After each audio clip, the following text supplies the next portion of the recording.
Before you begin throwing, you want to prepare your clay. You've received a block of clay in your kit.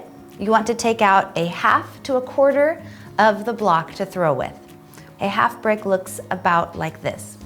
When you get the clay out, you want to make sure you remove the air bubbles. It is air dry clay, so you will not need to fire the clay in a kiln to finish the piece off.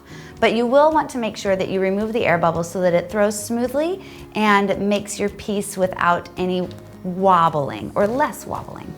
To wedge your clay, to remove the air bubbles, you want to take it and just imagine it's a piece of pizza dough, and you want to take both hands on your clay and just press down with the palm of your hand and move it forward. You want to roll it forward, pull it back, roll it forward, pull it back, roll it forward. The first time I learned to wedge clay, I was told that it kind of makes it look like a monkey's face, and you can kind of see that.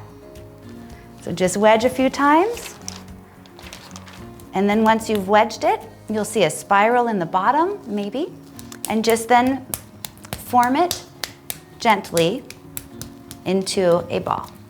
That will help remove those air bubbles and ensure an easier throwing experience.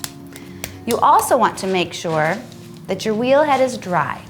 You're going to use a little bit of water, but with air clay, the more water you use, the harder it is to throw with the clay or maneuver the clay. So a little bit of water goes a long way when you're throwing.